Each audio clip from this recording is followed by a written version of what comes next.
اعوذ باللہ من الشیطان الرجیم بسم اللہ الرحمن الرحیم۔ خواتین و حضرات السلام علیکم ورحمۃ اللہ وبرکاتہ و مغفرتہ۔ پروگرام احکام شریعت اور فقہ حنفی سے متعلقہ مسائل کے ساتھ حاضر ہیں۔ پچھلے پروگرام میں آخر میں تھوڑا سا میں اس میں اور مزید بیان کرنا چاہ رہا تھا۔ دو نمازوں کو جمع کرنے کے بارے میں کویسچن ہوا تھا، تو میں نے آپ کو بتایا کہ فقہ حنفی میں دو نمازوں کو حقیقتاً جمع کرنا منع ہے۔ حقیقتاً جمع کرنے کا مطلب ایسا کہ ایک نماز کو قضا کریں اور اگلی نماز کے ساتھ اس کو پڑھیں، یا اگلی والی نماز کو وقت سے پہلے ادا کیا جائے۔ فقہ حنفی میں دونوں چیزیں صحیح نہیں ہیں۔ اگر کہیں حدیث کے اندر ایسا آیا کہ کسی نے دو نمازیں جمع کی تو ہم اسے جمع سوری پر محمول کرتے ہیں، یعنی اس سے جمع سوری مراد لیتے ہیں۔ جمع سوری کا مطلب یہ ہے کہ دونوں نمازیں اپنے اپنے وقت میں ہوں لیکن صورتاً جمع نظر آئیں، جس کی صورت یہ ہوگی کہ پہلی نماز جو ہے مثلا ظہر بالکل آخری وقت میں پڑھیں کہ اب ٹائم بس ختم، اور اس کے بعد عصر کو اول وقت میں پڑھ لیں، تو یہ دونوں دیکھیں جمع ہوئیں لیکن اپنے اپنے وقت میں ہیں۔ ہاں، یہ جو میدان عرفات میں ظہر و عصر ملائی جاتی ہے، اس میں بھی ہمارے علماء احناف یہ کہتے ہیں کہ حاکم اسلام کی موجودگی اس میں شرط ہے، تو وہ نہیں ہوگا۔ باقی رہا جو مزدلفہ کے اندر مغرب اور عشاء ملا کے پڑھی جاتی ہے کہ مغرب کو نکال دیتے ہیں اور عشاء میں، وہ چونکہ صریح حدیث موجود ہے کہ صحابہ نے مغرب کی نماز ادا کرنا چاہیے، سرکار نے روک دیا اور سفر کرتے رہے، پھر نماز ادا کرنا چاہیے، سرکار نے روک دیا اور فرمایا کہ ہم مزدلفہ میں اس کو عشاء کی نماز کے ساتھ ملا کر پڑھیں گے، تو اس کو اس پر محمول کیا جاتا ہے کہ اس وقت کوئی ایسی وحی نبی کریم صلی اللہ علیہ وسلم پر نازل ہوئی جس میں آپ کو بتایا گیا کہ یہ نماز تو آپ کو عشاء کے ساتھ ملا کر ہی پڑھنی ہے، اور اس میں قضا نہیں ہوتی۔ اسی لیے وہ جب آپ مزدلفہ پہنچ جاتے ہیں، یعنی عرفات سے مغرب کے بعد نکلے اور مزدلفہ پہنچے، پھر عشاء کے ٹائم میں دونوں نمازیں ادا کرتے ہیں، اور دونوں کو ادا کی نیت سے ادا کیا جاتا ہے، پہلے مغرب اور اس کے بعد عشاء۔ اس کے علاوہ جتنی بھی ہیں نمازیں اگر کہیں حدیث میں آیا تو اس سے مراد جمع سوری ہوگی۔ اور یہ میں آپ کو آخر میں عرض کر رہا تھا، یہ تو ایک خلاصہ ہوا، اور آخر میں عرض کر رہا تھا کہ اس سلسلے میں ہر شخص اپنے امام کی پیروی کرے، یعنی اگر شوافع پڑھتے ہیں، حنابلہ پڑھتے ہیں تو ٹھیک ہے، وہ پڑھیں، اور اگر ہمارے اور اس طرح رفع یدین کا مسئلہ بھی آپ کو بتایا تھا کہ ہر شخص جو ہے وہ اپنے امام کی پیروی کرے گا، کہ اگر امام اعظم نے ان روایات کو لیا ہے جس میں رفع یدین کا ترک ہے تو ہم امام اعظم کو فالو کریں گے، اور کوئی ان اماموں کے پیچھے چلتا ہے یا ان روایات کو جو اماموں نے لی کہ جس میں رفع یدین کا تذکرہ ہے اور اس کو منسوخ نہیں مانتے، تو وہ اس پر عمل کریں۔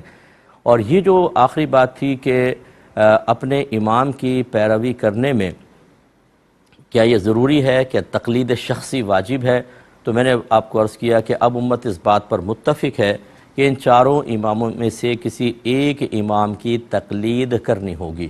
اس کا مطلب یہ نہیں ہوتا تقلید کا کہ آپ قرآن و حدیث کو چھوڑ دیں، بلکہ ہم کسی ایک کے پیچھے اس لیے چلتے ہیں کہ ہمیں اعتماد ہوتا ہے کہ یہ صاحب علم ہے، صاحب تقوی ہے، اور اس نے قرآن و حدیث سے ہی مسئلہ نکال کر بیان کیا ہوگا۔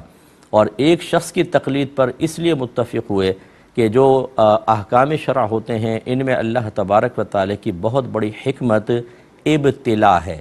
ابتلا کا مطلب آزمائش میں مبتلا کرنا، تو آزمائش میں آدمی اسی وقت مبتلا ہوتا ہے کہ جب کوئی چیز اس کے مخالف ہوتی ہے، پھر ہی امتحان ہوتا ہے، یعنی نفس راضی نہیں ہو رہا اور سستی آ رہی ہے، دیگر چیزیں، لیکن چونکہ اللہ کا حکم ہے اب تو ماننا ہے۔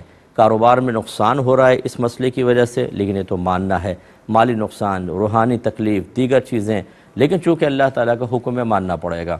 اب اگر ایک امام کی پیروی کریں گے تو یہ چیز زندہ رہے گی، کیونکہ بعض احکام آپ کے موافق ہوں گے، بعض مخالف ہوں گے۔ لیکن اگر آپ یہ کہیں کہ چاروں اماموں میں سے سب چونکہ حق ہیں، کسی کی بھی پیروی کر لیں کسی بھی وقت میں، تو ایسا ہوگا کہ جب امام اعظم ابو حنیفہ رضی اللہ تعالی عنہ کا حکم ماننے میں مشکل محسوس ہوگی، وہ امام شافعی کی طرف چلا جائے گا، وہاں مشکل ہوئی تو امام احمد بن حنبل کی طرف چلے گئے، ورنہ امام مالک کی طرف چلے گئے، تو پھر بتائیں کہ شرعی احکام میں ابتلا کہاں رہا۔ اور اسی طریقے سے اگر دو افراد ہیں اور کاروباری ڈیل یا کوئی بھی جھگڑا ہوا، جس کو آسانی محسوس ہوئی امام اعظم کے مسئلے میں، اس نے کہا میں تو امام اعظم کو مانوں گا اس مسئلے میں، اور دوسرے کو امام شافعی کے مسئلہ ماننے میں آسانی، وہ کہتا نہیں میں تو اس وقت امام شافعی کا مسئلہ مانوں گا، بتائیں فیصلہ کیسے ہوگا؟ اس لیے کسی ایک امام کی پیروی کرنا یہ ضروری ہوتا ہے، اور تقلید کا مفہوم یہی ہوتا ہے کہ ہم کسی ایک امام کے قول کو قبول کرتے ہیں دلیل پر نظر رکھے بغیر، لیکن اس کا مطلب یہ نہیں ہوتا کہ دلیل کو نظر انداز کر رہے ہیں، وہی بات کہ اعتماد اتنا ہوتا ہے کہ انہوں نے قرآن و حدیث سے مسئلہ نکالا ہوگا۔ اور اگر کوئی کہتا ہے کہ نہیں تقلید نہیں کریں گے، آپ قرآن و حدیث سے ڈائریکٹ مسئلہ نکالیں، تو بھائی پھر یہ تو کوئی بڑے سے بڑا عالم بھی دعویٰ نہیں کر سکتا۔ جدید ترین مسائل ہیں اور اتنی پیچیدگیاں ہیں، آپ یہ سوالات سنتے ہیں، کتنے سارے سوالات ہیں، یہ سارے میرے سوالات ان کے سامنے پیش کر دیں اور کہیں کہ ہر ایک کا مسئلہ قرآن و حدیث سے نکال کر بتائیں۔ یقیناً جتنے بھی جدید مسائل ہیں اور بہت سارے قدیم مسائل بھی کہ ان میں نوعیتیں سوال کرنے والے کی ایسی ہو جاتی ہیں کہ براہ راست قرآن و حدیث سے مسئلہ نکالنا خود علماء کے لیے انتہائی مشکل اور تقریباً بعض صورتوں میں تو ناممکن بھی ہو جاتا ہے، چاہے جائے کہ ایک عام آدمی کو مکلف بنائیں کہ تم تقلید نہیں کرو بلکہ قرآن و حدیث سے خود تلاش کر کے نکالو۔ اور اگر کہتے ہیں کہ خود تلاش کر کے نہیں نکالو، علماء کے پاس آؤ، تو آج کے دور کے جب علماء کا قول قبول کر رہے ہیں، ہمیں نہیں پتہ کہ قرآن و حدیث میں کیا ہے نہیں کیا، ہم کہتے ہیں جی ہمارے عالم ہیں انہوں نے بتایا بس ہم مان لیں گے، تو پھر امام اعظم رضی اللہ تعالیٰ عنہ پر اعتماد کرنے میں کون سی مصیبت ہے؟ تو خلاصہ کلام یہ ہے کہ جو احناف مجھے سن رہے ہیں، حنفی حضرات ہمارے بھائی بہن، وہ بالکل مطمئن ہو کر جو علماء احناف نے لکھا اس کو قبول کریں۔ کسی نے کہا کہ یہ غیر مسلم لوگوں کے آستانوں کے باہر بعض اوقات سٹال لگے ہوتے ہیں پانی وغیرہ کے، تو کیا وہاں سے ہم پانی پی سکتے ہیں یا نہیں؟ یہ پڑوسی ملک کا کویسچن ہے۔ دیکھیں وہاں پانی پینے میں تو کوئی حرج نہیں، جبکہ ظاہری طور پر کوئی اس میں خدا نخواستہ ناپاکی یا گندگی آپ کو نظر نہ آئے، جیسے گزرتے ہوئے بازار میں یا دیگر چیزوں میں کہیں پہ پانی کی کوئی سبیل وغیرہ ہے تو پانی پینا شرعاً کوئی گناہ نہیں ہوتا، آپ پانی پی سکتے ہیں۔ ایک بھائی نے پوچھا تھا کہ حج یا عمرے کے دوران چونکہ پیدل چلنے میں بعض اوقات تکلیف ہوتی ہے تو کیا ہم جوتیاں یا ایسے جوتے پہن سکتے ہیں جو اوپر سے تھوڑا سا پنجے کو کور کر لیں؟ دیکھیں اس میں تو اتفاق ہے کہ یہ جو ٹخنے ہیں ان کو کھلا رکھنا لازم ہے، لیکن اس میں اختلاف ہے کہ جو پاؤں کی پشت کی ہڈی ہے کہ یہ بھی کھلی رکھی جائے گی یا نہیں۔ بعض نے کہا کہ نہیں یہ چاہے آپ ڈھک لیں، بعض نے کہا نہیں کھلی رکھنی ضروری ہے۔ تو جنہوں نے یہ کہا کہ کھلی رکھنا ضروری ہے تو وہ یہی کہتے ہیں کہ ٹخنے بھی کھلے ہوں اور یہ بھی کھلی ہو، اور جو اس کے قائل نہیں وہ کہتے ہیں بس ٹخنے کھول لیں یہ چاہے ڈھکی ہو۔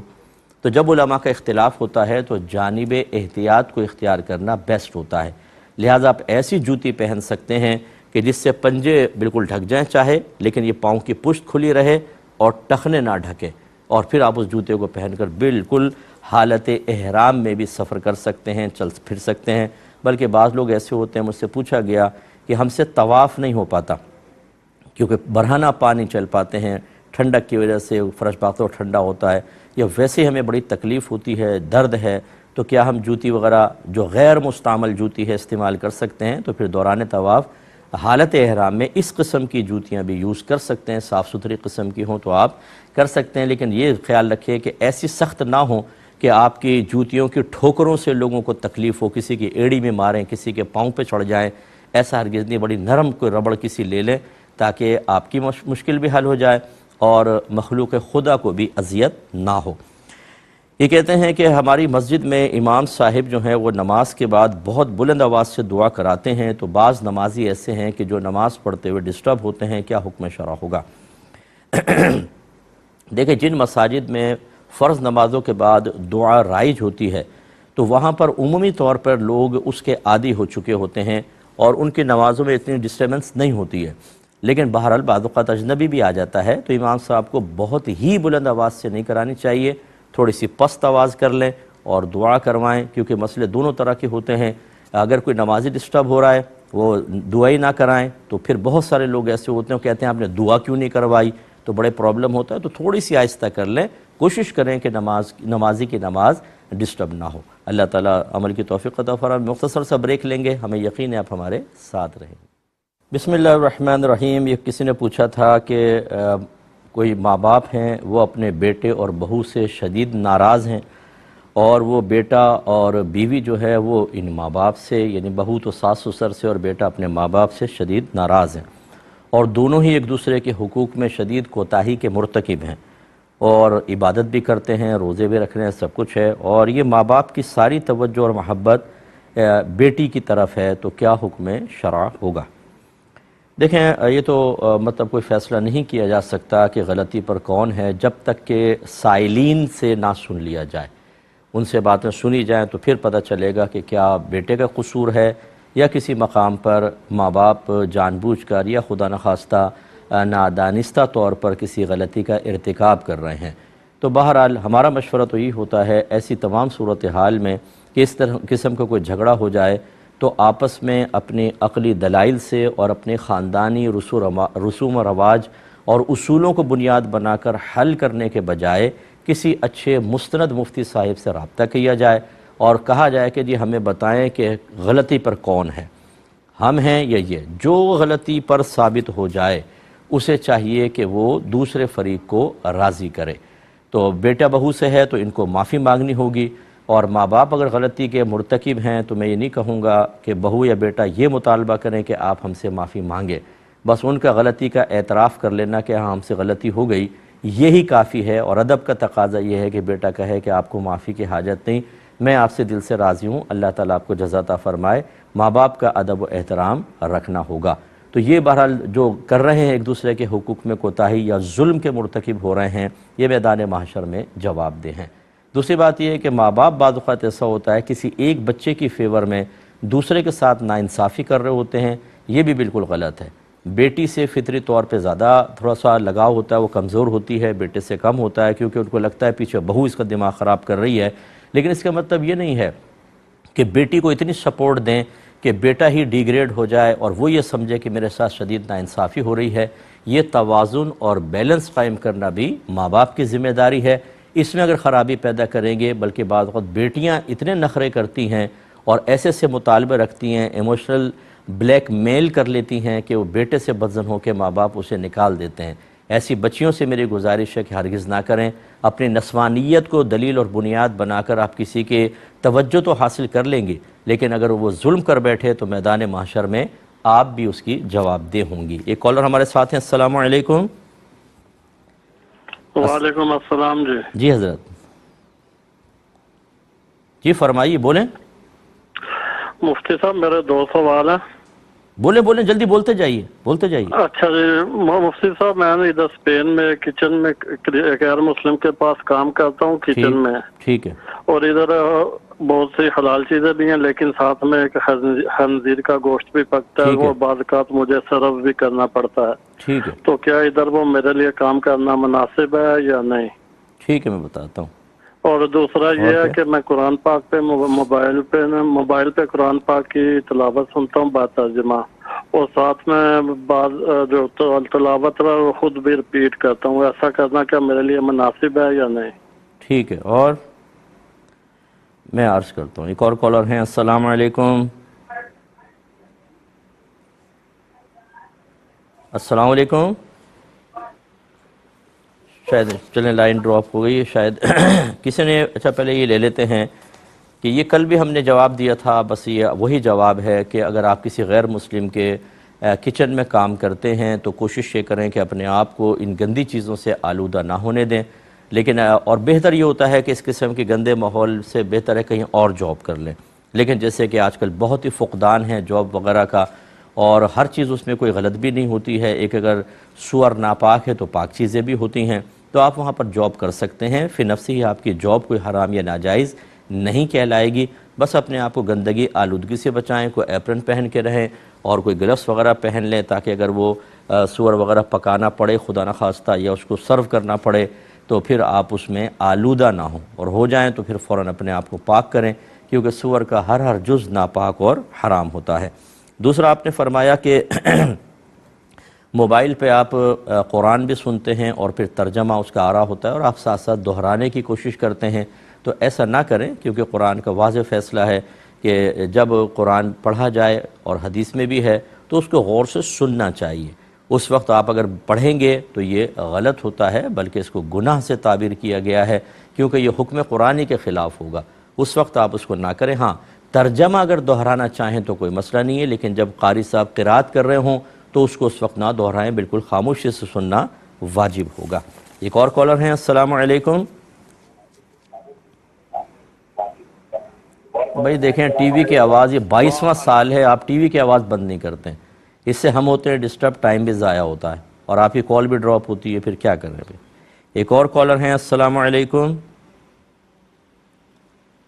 السلام علیکم. وعلیکم السلام مفتی صاحب. جی حضرت. میرا سر سوال یہ ہے کہ غیر مسلم جو ہے اگر پیار محبت سے دعوت دے حلال چیز کی تو کیا کھانی چاہیے کہ نہیں؟ اور کوئی کوشچن؟ سامان جو بھی کچھ نہیں کھاتے ہیں نا، سامان جو بھی کچھ نہیں کھاتے ہیں نا. جی بہن دوبارہ بولیں ذرا بلند آواز سے، دوبارہ کہیے. دماغ میں آئی سوال. کیا آ گیا؟ سامان رکھے گی ننتا ہے نا. بہن بولیں دوبارہ بولیں سوال. اچھا کسی اور سے. یہ دیکھیں اگر کوئی غیر مسلم پیار و محبت میں آپ کی دعوت کرتا ہے حلال چیز کی، تو اصل میں اس کے پیچھے ایک مقصد دیکھا جائے گا کہ مقصد آخر کیا ہے. ایک صورت تو یہ ہے کہ اگر فرض کر لیں آپ دعوت قبول نہیں کرتے تو اس کی شدید ترین ناراضگی اور پھر اس کے بعد شدید نقصان کا اندیشہ ہے. ایسے بعض علاقے ہوتے ہیں کہ اگر آپ دعوت قبول نہ کریں تو بعد میں پھر وہ دل میں کینہ بٹھا لے گا اور آپ کو نقصان پہنچائے گا.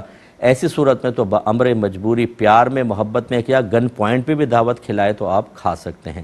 دوسری صورت یہ ہوتی ہے کہ اگر آپ یہ سمجھتے ہیں کہ میں تھوڑا سے ساتھ نرم رویہ رکھوں گا تو اسلام کی محبت اس کے دل میں پیدا ہوگی تو ہو سکتا ہے مائل ہو جائے، مسلمانوں کی محبت پیدا ہوگی ہو سکتا ہے کہ مسلمانی کی طرف آئے، یا کم از کم اسلام یا مسلمان کے خلاف یہ کبھی بھی کسی کی مدد نہیں کرے گا، نہ ایسی تھاٹس اس کے اندر پیدا ہوں گی.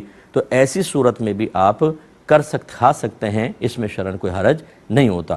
ایک تیسری صورت یہ ہے کہ نہ نقصان کا اندیشہ ہے نہ اس کا اسلام کی طرف آنے کا اندیشہ ہے، لیکن جیسے اسکول ہوتے ہیں، کالج ہیں، آفس وغیرہ ہیں، یا روم میٹ ہوتے ہیں، بعض اوقات آپ کے ایک ہی روم کے اندر رہتے ہیں اور اس نے کھانا بنا کے پیش کر لیا تو یہ بھی مروت میں تھوڑا بہت کھا سکتے ہیں کہ پھر چلیں اس کی دل آزاری ہوگی، حرج نہیں. ایک چوتھی صورت یہ ہوتی ہے کہ بہت زیادہ پیار محبت ہے اور اتنا گھل مل گئے ہیں کہ آپس میں ایک دوسرے کا کھا رہے ہیں کہ جو ایک کفر کی ایک کراہت دل میں ہونی چاہیے، عقائد باطلہ کی ناپسندیدگی جو ہمارے قلب میں مطلوب شرع ہے اس کی طرف سے بھی توجہ ہٹ جائے. یار تم بھی ٹھیک میں بھی ٹھیک، یہ مذہب کی باتیں چھوڑ دو اور پھر صحیح مل کر کھا لو. اگر اس قسم کی صورتحال ہے تو ایسی مدارات، ایسی مروتیں، ایسی اپنائیتیں یہ میدان محشر میں آپ کے لیے شدید گرفت کا سبب بن جائیں گی. اور یہ کوئی بعید نہیں ہے خدا نخواستہ کہ میں نے جو ینگسٹرز کو یہ دیکھا ہے انہوں نے اپنی فیلنگز اپنے تھاٹس ہمیں بتائی ہیں کہ بعض اوقات ہمیں اپنے مذہب کی پابندیاں بری لگنے لگتی ہیں ان کے ساتھ رہ کر، اور ان کی بہت سی چیزیں اچھی لگنے لگتی ہیں. اب اگر اس کا تعلق عقائد کے ساتھ ہو تو یہ ایمان کی تباہی کی طرف پہلا قدم ہو سکتا ہے. اس لیے ان تمام صورتوں کو ذہن میں رکھ کر پھر اگر آپ سمجھتے ہیں تو آپ دعوت کر کھا لیں، اور اگر آپ سمجھتے ہیں کہ خطرات ہیں تو تھوڑا سا احتیاط کیجئے.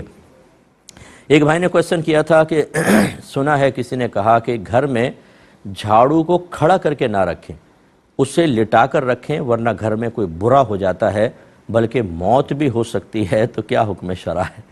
کوئی مسئلہ نہیں ہے. نبی کریم صلی اللہ علیہ وسلم کے دور میں ایسی جھاڑوؤں کا رواج تھا جو ہمارے ہاں ہیں، تنکوں کی جھاڑو اور دیگر جھاڑو ہیں. اور کیا نبی کریم نے ایسے کوئی فرمان ارشاد فرمایا؟ تو یہ ہماری خود ساختہ باتیں ہوتی ہیں. میں بار بار یہ باتیں آپ کو عرض کرتا ہوں اور توجہ دلاتا ہوں کہ نہ ہم اللہ سے ڈریں، نہ رسول کی بیان کردہ وعیدوں سے ڈریں، نہ جہنم کا خوف، نہ عذاب قبر کا خوف، نہ میدان محشر کی ذلت کا خوف، نہ بری موت کا خوف. اس میں تو ہم قہقہے لگا رہے ہوتے ہیں، نماز قضا کر رہے ہیں، فرض علوم نہیں سیکھ رہے، حرام کما رہے ہیں، خراب قسم کی دوستیاں ہم نے کی ہوئی ہیں، گناہوں پر دلیر ہیں، کوئی خوف نہیں، جھاڑو سے بڑا ڈر رہے ہیں. تو یہ جو بے سروپا باتیں ہم پر طاری ہو جاتی ہیں اور ہم خوف محسوس کرتے ہیں، یاد رکھیں کہ یہ ایمان کی شدید ترین کمزوریوں کی علامات ہیں. اور دوسری طرف جب ہم بے خوف ہوتے ہیں قرآن یا حدیث یا اللہ یا رسول کی طرف سے بیان کردہ عذابات کے بارے میں، تو پھر یہ ایمان کی موت کی طرف لے کے جا سکتی ہیں. اس لیے اس کی پرواہ نہ کریں، اس کی پرواہ کریں. ایک کالر ہمارے ساتھ ہیں، السلام علیکم. نا کال لگے لی میں سے حل کروائی بہن لگ گئی آپ کی کال، ارشاد فرمائیں. کرنا نے پھر ڈاکٹر سوال ہوگا. نہیں بھائی یہ بہن تو کسی اور سے مسلسل باتیں کر رہی. جی حضرت فرمائیے. السلام علیکم مفتی صاحب میرے 2 سوال تھے. جی بولیے. ایک تو میری شادی کو تقریباً 12-13 سال ہو گیا. میرا اور میری وائف کے اکثر آپس میں جھگڑے ہی رہتے ہیں, کبھی وہ اپنی امی کے گھر کبھی میرے گھر کبھی, لیکن ہمارا کوئی بات خراب نہیں ہوئی. جب وہ لاسٹ ٹائم گئی تو میرے ایک دوست نے بولا اس دفعہ تو انشاءاللہ طلاق ہی ہوگی. تو میرے منہ سے بھی نکل گیا انشاءاللہ, لیکن اس سے زیادہ نہیں میں نے بولا, نہ مجھے کچھ یاد ہے. تو لیکن اب میری بیگم پھر واپس آ گئی. چلے میں تو اس میں کیا میں بتاتا ہوں. اور دوسرا کویسچن کر لیں. 50 سال کے قریب ہے اور میں نے 3-4 سال سے نماز ریگولر شروع کی ہوئی ہے. تو جو میری قضائی عمری کی نمازیں رہتی ہیں وہ بغیر حساب کے میں پڑھتا ہوں, کبھی 10 پڑھ لیں کبھی 1 پڑھ لیں, لیکن پچھلے سارے سالوں کا حساب نہیں کیا کہ ساری عمر کی جو رہتی ہیں. جی تو پھر اس طرح میری نمازیں پڑھنا جائز ہے یا حساب لگا کے پڑھنی چاہیے؟ ٹھیک ہے, میں بتاتا ہوں انشاءاللہ. یہ دیکھیں, انہوں نے پوچھا ہے کہ بیوی سے جھگڑے وغیرہ ہوتے ہیں اور ایک دفعہ جب وہ گئیں تو دوست نے کہا انشاءاللہ آپ کے تو طلاق ہی ہوگی. تو میرے منہ سے بھی انشاءاللہ نکل گیا. کیا حکم شرع ہے؟ دیکھیں, اگر آپ طلاق بھی دیتے نا خدا نہ خواستہ اور ساتھ میں انشاءاللہ کہہ دیتے متصلاً, تو یہ طلاق واقع نہ ہوتی, کیونکہ آپ نے اس کو مشیت الہی پر موقوف کیا. یہ واقع نہیں ہوگی طلاق, بلکہ یہ مشیت الہی پر موقوف, اور اللہ تعالیٰ کی مشیت تو آپ کو پتہ نہیں. تو بہرحال کہیے گا نہیں, لیکن خلاصہ کلام یہ ہے کہ اس سے کوئی طلاق واقع نہیں ہوئی. دوسری بات یہ کہ ایسا دوست, وہ دوست آپ کہہ رہے ہیں کہ جو آپ کے گھر کے بارے میں یہ کہتا ہے کہ اب کی دفعہ تو انشاءاللہ طلاق ہی ہوگی, ایسے دوست کو دور کر دیں کہ جو اس طرح کی غلیظ باتیں کرے. میرے آقا صلی اللہ علیہ وسلم نے طلاق کو انتہائی ناپسند فرمایا ہے, اور فرمایا کہ ہر عصر کے ٹائم میں شیطان سمندر پہ اپنا تخت بچھاتا ہے. کیسے بچھاتا ہے یہ اللہ ہی بہتر جانتا ہے. حدیث کے الفاظ یہ ہیں, اور جو اس کے چیلے ہوتے ہیں سارے دن کے رپورٹ پیش کرتے ہیں. کوئی کہتا ہے میں نے زنا کروایا, کوئی کہتا ہے چوری کروائی, وہ ہر ایک کہتا ہے اچھا کیا, لیکن ایک آگے آ کر کہتا ہے کہ میں نے میاں بیوی میں جدائی کروا دی. تو شیطان اچھل کے کھڑا ہوتا ہے اور سینے سے لگا لیتا ہے اور کہتا ہے تو نے کام کیا. اس قسم کے رشتہ دار اور دوست احباب جو آپ کے جھگڑوں کے جواب میں چاہیں کہ میاں بیوی علیحدہ ہو جائیں, بلکہ آپ کو غصہ دلائیں, بلکہ حوصلہ افزائی کرائیں, یہ اسی معاذ اللہ نادانستہ طور پر اس شیطان کے چیلے کا سا کردار ادا کر رہے ہیں. ایسے لوگوں کو دور کریں, بالکل دور کر دیں. اور دوسری بات یہ ہے کہ خدا را جھگڑے وگڑے نہ کریں, پیار محبت سے رہیں. ہو سکتا ہے کہ آپ کے بچے بھی ہوں, جب وہ آپ جھگڑتے ہیں تو کیا اپنے بچیوں کو کیا تربیت دے رہے ہیں آپ اپنے بچوں کو کیا تربیت دے رہے ہیں؟ کیا ان کی ازدواجی زندگی اچھی رہے گی؟ مجھے ایک کپل نے مجھے بتایا کہ ہم شروع سے لڑتے جھگڑتے رہے ہیں, اور اب ہماری بچی کی عمر 30 سال ہو گئی ہے, وہ شادی کرنے کے لیے تیار نہیں. وہ کہتی ہے کہ اگر شادی کے بعد ایسے جھگڑے ہونے ہیں تو میں بغیر شادی کے ہی ٹھیک ہوں. اور آپ یقین کریں, وہ اگر سن بھی رہے ہوں تو شاید مسکرائیں گے, میں نشاندہی نہیں کروں گا کہ کہاں کے تھے, کہ جب وہ میرے سامنے بیٹھے وہاں بھی لڑنے لگے آپس میں, یعنی ساری زندگی. اور پھر خود اپنے آپ کو کنٹرول نہیں کرنا, خود نہ بیوی شوہر کے حقوق سمجھ رہی ہے, نہ شوہر اپنے ظلم کی داستانوں پر غور کر رہا ہے, حرکتوں پہ غور کر رہا ہے. پھر ایک نتیجہ نکالتے ہیں کسی نے ہم پہ تعویذ کروائے ہوئے, اصل میں جادو کروائے, اس لیے ہم لوگوں کے آپس میں نہیں. ارے بھائی, ہر چیز کے اندر جادو ٹونا ہو گیا. آپ لوگ اپنے آپ کو سیلف کنٹرول نہیں کرتے. دونوں بڑے باپ کے ہیں, دونوں ذہین و فتین, اور سامنے والا بالکل بے وقوف اور بدھو. غلطی ساری اس کی ہے, میری نہیں. جب اس قسم کی باتیں ہوں گی تو جھگڑے کیسے ختم ہوں گے؟ خدا را ایسا نہ کریں. جھگڑوں کے اندر کبھی بیوی بے ادبی کی مرتکبہ ہوتی ہے, کبھی شوہر ظلم کرتا ہے. یہاں تو آپ دلیری کے ساتھ کر رہے ہیں, اور آپ کہہ رہے ہیں ابھی بات خراب نہیں ہوئی, یعنی آپ طلاق کی طرف اشارہ ہے, لیکن اتنی تو آپ نے خراب کر لی. میدان محشر میں آپ دونوں کو کھڑا کیا جائے گا, اور زندگی بھر کے تمام جو معاملات تھے ان میں فیصلہ کروایا جائے گا. اگر شوہر کی طرف سے ظلم ثابت ہوا, بیوی کی نیکیاں نکال کر شوہر کے نام اعمال میں ڈالی جائیں گی, اور اگر بیوی نے شوہر کے حق میں کوتاہی کی, بدتمیزی کی, بے ادبی کی, تو اس کی نیکیاں نکال کر شوہر کے نام اعمال میں ڈالی جائیں گی. خدا را ایسا نہ کریں, ابھی پیار محبت سے رہ لیں. چند دن کی زندگی ہے, جتنے جھگڑے ہو گئے دونوں طرف سوچیں, اور پھر کہیں ڈیٹ پہ چلے جائیں, کھانا کھانے آؤٹنگ پہ جائیں بچوں کو چھوڑ کر, اور وہاں کھانا کھا کے دونوں فیصلہ کریں کہ اب ہم اپنی لائف کو چینج کریں گے اور اپنے بچوں کے لیے ایک اچھی مثال بنیں گے. لوگ حیران ہوں گے, رشتہ دار حیران ہوں گے, بچے حیران ہو جائیں گے. مت گھبرائیں, پورے کنٹرول کے ساتھ اب اپنے گھر کے ماحول کو آپ اچھا کیجئے. ایک مختصر بریک پہ جائیں گے، ہمیں یقین ہے آپ ہمارے ساتھ رہیں گے۔ بسم اللہ الرحمن الرحیم۔ بھائی نے اگلا کویسچن کیا کہ ان کی 50 ایئرز کی عمر ہے اور ابھی پچھلے 2-3 سال سے نمازیں سٹارٹ کی ہیں، سابقہ زندگی کی قضا ادا کر رہے ہیں لیکن بغیر حساب و کتاب کے، ٹھیک ہے یا نہیں؟ دیکھیں آپ بالکل ٹھیک نہیں کر رہے، کوشش کریں آپ اپنی زندگی کے ابتدائی 15 سال مائنس کر دیں، اس کے بعد جیسے آپ کہہ رہے ہیں کہ 2-3 سال سے آپ نے سٹارٹ رکھی ہیں تو 15 میں 3 18، 50 میں سے 18 مائنس کر دیں، ٹھیک ہے؟ اب جتنے سال آپ کے بچتے ہیں ان سالوں میں سے پہلا سال لے لیں، اور ہر دن کی 6 نمازیں ہوتی ہیں، فجر، ظہر، عصر، مغرب، عشاء اور وتر، ٹھیک ہے؟ تو آپ ایک جیسے اب جنوری لے لیں، اس کے اندر 30 یا 31 کا مہینہ تھا تو 31 انڈے بنا لیں، پہلے آپ نے جیسے 6 نمازیں ادا کر لیں، 1 انڈا کاٹ دیں، یعنی 1 دن کی ہو گئیں، اس طریقے سے حساب کر کے چلیں تاکہ آپ کو پتہ چلے کہ کتنی نمازیں آپ نے ادا کر لی ہیں، کتنی نہیں۔ ایسے آپ پڑھتے رہیں گے تو آپ کو یاد بھی نہیں رہے گا کچھ عرصے بعد کہ کتنی ہوئی ہیں اور کب سے میں نے سٹارٹ کی ہیں، تو پھر آخر میں کچھ نہ کچھ وبال آپ کے سر پہ رہے گا۔ اور ٹینشن نہ لیں، بہت زیادہ تیزی کے ساتھ ادا کرنے کی حاجت نہیں ہے۔ آپ کا کام تھا اللہ تبارک و تعالیٰ کے خوف اور سابقہ کوتاہیوں پر ندامت کے ساتھ ایک اچھے عمل کو شروع کرنا۔ وہ تکمیل تک پہنچتا ہے نہیں پہنچتا یہ اللہ تعالیٰ بہتر جانتا ہے۔ آپ اگر شروع کرتے ہیں، آرام آرام سے ادا کرتے ہیں اور درمیان میں فرض کر لیں کہ اللہ تبارک و تعالیٰ کی طرف سے کوئی بلاوا آ جاتا ہے، اللہ کی رحمت سے امید ہے کہ انشاءاللہ آپ کے اچھی نیت کی وجہ سے اللہ تعالیٰ درگزر فرما دے گا، پھر وہ نمازوں کا وبال آپ پر نہیں رہے گا، مجھے اللہ کی رحمت سے پورا یقین ہے۔ تو اس لیے یہ بھی نہیں کہ آپ ذہنی دباؤ محسوس کریں، جیسے ہمارے بعض بھائی بہن تیزی سے ادا کرتے ہیں، اتنی نمازیں 1 دن کی، 2 دن کی، 3 دن کی پڑھتے ہیں کہ وہ نارمل زندگی گزار نہیں پاتے، اور پھر وہ بہت ہی ٹف لائف، وہ یقینی سی بات ہے کہ مستقل بنیادوں پر پابندی نہیں ہو پاتی، کچھ عرصے بعد پھر وہ نمازیں چھوٹی جاتی ہیں، بالکل وہ قضا، پھر کئی دن، کئی مہینے تک۔ اس طرح نہ کریں، بالکل آرام آرام سے ادا کریں، 1 دن میں 1 کی کر لیں، 1 دن کی 2 دن میں کر لیں، بس آرام آرام سے کریں، انشاءاللہ اللہ تعالیٰ کرم فرمائے گا۔ ایک بھائی نے پوچھا کہ ہمارے شہر کے قاضی صاحب ہیں، یہ بھی پڑوسی ملک کا ایک کویسچن تھا، وہاں شاید شہروں کے اندر قاضی ہوتے ہیں، اب قاضیوں کا کیا کردار ہوتا ہے؟ واللہ اعلم بالصواب، ہمارے یہاں قاضی کا رواج نہیں ہے۔ وہ کہتے ہیں ہمارے شہر کے قاضی صاحب جو ہیں وہ کوئی نماز نہیں پڑھتے سائل کے مطابق، اور وہ نمازوں کے اوقات میں بازار میں بیٹھے ہوئے نظر آتے ہیں، کسی کے بعد باتیں کر رہے ہیں، کچھ کر رہے ہیں، لیکن جب عید کا ٹائم آتا ہے تو عید ضرور پڑھاتے ہیں، وہ ایک عیدگاہ میں، ایک اور جگہ بھی نماز ہوتی ہے، تو ایسے شخص کے پیچھے عید پڑھنا، عید کی نماز ادا کرنا کیسا ہے؟ دیکھیں اگر خدا نہ خواستہ ایسا ہی ہے جیسے سائل نے بیان کیا، انہوں نے کوئی مبالغہ یا جھوٹ شامل نہیں کیا، اور یہ اگر کیا ہے تو وہ وسائل کے مطلب سر پر ہے اس کا وبال، اگر واقعی ایسا ہے تو ایسا شخص فاسق معلن کہلاتا ہے۔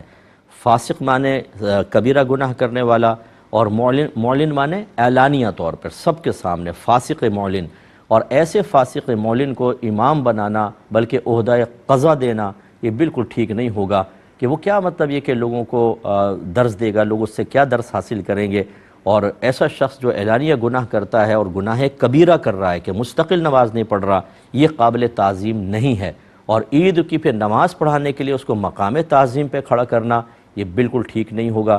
لہٰذا آپس میں لڑائی جھگڑا بھی نہ کریں، پیار محبت سے ان کو کوئی سمجھائے کہ بھئی آپ کو اللہ نے ایک اچھا منصب دیا ہے، آپ تو نماز پڑھیں، بچوں کو، ینگسٹرز کو لے کر آئیں نماز کی طرف، ان کو تلقین کریں، درس کریں، بیان کریں، تو اس طرح پیار محبت سے سمجھائیں۔ لیکن بہرحال نہ مانیں تو پھر جو سنجیدہ مزاج لوگ ہیں، سمجھدار لوگ ہیں، صاحب علم لوگ ہیں، وہ اتفاق کر کے اگر کوئی معزولی کی صورت بن سکتی ہے تو ان کو اس عہدے سے ہٹایا جائے۔ ایک بھائی نے پوچھا کہ اگر کوئی غیر مسلم ہم پر ظلم کرے اور ہماری زمینیں چھین لے تو کیا کبھی ہم اگر غالب آئیں تو اس پر ظلم کر سکتے ہیں کہ نہیں؟ تو دیکھیں ظلم تو بالکل نہیں کر سکتے، نہ کسی کافر پہ کر سکتے ہیں، نہ کسی جانور پہ کر سکتے ہیں، اگرچہ اس کافر نے آپ پر ظلم کیا ہو۔ یہی میرے آقا صلی اللہ علیہ وسلم کا طریقہ کار ہے۔ جب میرے آقا نے اعلان نبوت فرمایا، خود ارشاد فرماتے ہیں اس 13 سالہ مکی زندگی کے بارے میں خاص طور پر کہ میں جب بھی تمہیں دین کے معاملے میں کوئی پریشانی آئے تو تم میری تکلیفوں کو یاد کر لیا کرو، اس لیے کہ میں دین کے معاملے میں سب سے زیادہ ستایا گیا ہوں۔ یہ خود میرے آقا نے ارشاد فرمایا۔ لیکن جب فتح مکہ ہوا، آپ فاتح کی حیثیت سے داخل ہوئے اور کفار کو کانپتے اور لرزتے ہوئے دیکھا تو پوچھا کہ آج تم مجھ سے کس سلوک کی توقع اور تمنا رکھتے ہو؟ انہوں نے کہا آپ کریم ہیں، کریم باپ کے بیٹے ہیں، یعنی کریم جب غالب آتا ہے تو اظہار کرم کرتا ہے۔ سرکار نے فرمایا لا تثریب علیکم اليوم، آج تم میں سے کسی پر کوئی گرفت نہیں، جاؤ میں نے تم سب کو آزاد کیا، چھوڑ دیا۔ حالانکہ سرکار چاہتے تو ان سب کو مقید کر لیتے اور چن چن کر ان سے بدلے لیتے، لیکن سرکار نے قیامت تک کے لیے بہترین مثال قائم کی، اور اس کے بعد ہزاروں لوگ اسلام میں داخل ہوئے آپ کے اس طرز عمل کو دیکھ کر۔ تو لہٰذا یہ ظلم کا تو ذہن میں نہ رکھیں، ہاں اپنا حق واپس لینا یہ ظلم نہیں ہوتا۔ تو کسی نے اگر آپ کی زمین چھینی ہے فرض کر لیں، جب آپ غالب آتے ہیں تو اپنا حق واپس لے سکتے ہیں، اس کو کوئی ظلم نہیں کہے گا، لیکن یہ کرنا کہ اپنی زمین کے ساتھ ساتھ آپ کہیں گے ہم تیری زمین لیتے ہیں تاکہ تجھے ایسی اذیت ہو، ایسا ہرگز نہ کریں، اسلام اس کی اجازت نہیں دیتا ہے۔ ایک بھائی نے فرمایا کہ میں نے غسل کر لیا، ابھی کپڑے وغیرہ نہیں پہنے تھے تو یاد آیا کہ میں نے وضو تو کیا ہی نہیں، پھر میں نے سوچا چلو وضو کر لیتا ہوں، لیکن پھر مجھے یہ بھی یاد آیا کسی نے کہا تھا کہ ایسے گیلے بدن کے ساتھ وضو نہیں ہوتا، پہلے پورے بدن کو خشک کرو اس کے بعد وضو کرو، کیا حکم شرع ہے؟ تو دیکھیں جس نے یہ کہا یا آپ کے ذہن میں آیا کہ شاید میں نے وضو نہیں کیا، یہ غلط ہے۔ مسئلہ یہ ہے کہ وضو میں نیت صرف ثواب کے لیے ضروری ہے، وضو کے لیے ضروری نہیں ہے۔ یعنی کہنے کا مطلب یہ ہے کہ آپ نے اگر بلا نیت بھی پانی آزائے وضو پر بہا لیا تو نیت نہیں تھی لیکن وضو ہو گیا، کیونکہ اللہ تعالیٰ نے ارشاد فرمایا وَأَنزَلْنَا مِنَ السَّمَاءِ مَاءً طَهُورًا، ہم نے آسمان سے پاک کرنے والا پانی نازل فرمایا، لہٰذا کوئی نیت کرے نہ کرے وہ پاک کرے گا۔ جیسے میں اکثر مثال دیتا ہوں کہ آگ کو اللہ نے جلانے کے لیے پیدا کیا، اب آپ یہ نیت کریں کہ میں جلوں نہیں اور ہاتھ ڈال دیں تو کیا آگ نہیں جلائے گی؟ جلائے گی، وہ اپنا کام کرے گی۔ آگ میں جلانے کا وصف ہے، پانی میں پاک کرنے کا وصف ہے، آپ نیت کریں نہ کریں وضو ہو جائے گا لیکن ثواب نہیں ملے گا۔ لہٰذا بہتر ہے کہ پھر آپ کپڑے وغیرہ پہن کے ایک دفعہ اور وضو کر لیں ثواب کی نیت سے، تو انشاءاللہ ثواب بھی حاصل ہو جائے گا۔ اور جب وہ وضو کریں تو کپڑے پہننا کوئی ضروری نہیں ہے، بدن خشک کرنا بھی ضروری نہیں ہے، ایسے بھی آپ وضو کر سکتے تھے، لیکن منہ سے پڑھیں گے کچھ بھی نہیں، دعا وغیرہ کچھ بھی نہیں پڑھیں گے، آپ وضو کر سکتے تھے، اور بہتر ہے کہ بدن خشک کریں، کپڑے پہنیں اور پھر وضو کر لیں، وہ بھی جائز ہے، یہ زیادہ بہتر صورتحال ہے۔ ایک بھائی نے کہا کہ یہ بعض اوقات ہم پھل وغیرہ لینے جاتے ہیں تو ریڑھی والے سے پوچھے بغیر دو چار چکھنے کے لیے دو چار انگور اٹھا کے منہ میں ڈال لیتے ہیں، تو اس کا کیا حکم شرع ہوگا؟ دیکھیں اگر تو آپ کو کامل یقین ہے کہ یہ ناراض نہیں ہوگا، جیسے کہ بعض اوقات ایسا ہوتا ہے کہ آپ ایک دو انگور کھا لیتے ہیں یا مونگ پھلی اٹھا کے کھا لیتے ہیں، لیکن خریدنے کا ارادہ ہو، یہ نہیں کہ جا کے بھئی یہ کتنے کا ہے ذرا چکھ لوں، دو چکھے نہیں، یہ سمجھ میں نہیں آیا اور نکل گئے، اور ارادہ یہ ہے کہ کھاؤں گا صرف، خریدوں گا نہیں، یہ بالکل غلط ہے۔ خریدنے کا ارادہ ہے اور آپ نے چکھ لیا، اس سے اجازت لے لیں، سب سے بیسٹ ہے، ورنہ گمان کر لیں کہ یہ ناراض ہوگا کہ نہیں۔ اگر وہ ناراض نہیں ہوتا تو دو چار چیزیں اس طرح چکھنا ہمارے عرف میں داخل ہیں، اس میں کوئی مسئلہ نہیں ہوگا۔ لیکن اگر آپ کو یقین ہے کہ یہ ناراض ہوگا یا اس نے صاف منع ہی کر دیا کہ بھئی آپ چکھیں نہیں، آپ بس ایسے ہی لیں، تو پھر آپ چاہے لیں یا نہ لیں، لیکن آپ جھگڑ نہیں سکتے، زبردستی اٹھا کر کھا نہیں سکتے، اس کا تھوڑا سا خیال رکھیے گا۔ یہ کہتے ہیں کہ اگر کوئی ناجائز اور حرام کام کرتا ہو یا کسی بھی غیر شرعی کام میں مصروف ہو، ایسے شخص کو زکوٰۃ دینا کیسا ہے؟ اور ایسے یہ کویسچن کیا تھا کہ ہمارے محلے میں ایک غریب آدمی ہے، نہ نماز پڑھتا ہے، نہ روزہ رکھتا ہے، سٹا کھیلتا ہے، جوا کھیلتا ہے، اس کی بیوی جو ہے تعویذ گنڈوں میں معروف ہے، اور بلکہ اگر کوئی کافر کے بارے میں سنتی ہے کہ وہ کچھ چیز دے رہا ہے تو ادھر بھی چلی جاتی ہے، ایسے شخص کو زکوٰۃ دینا کیسا ہے؟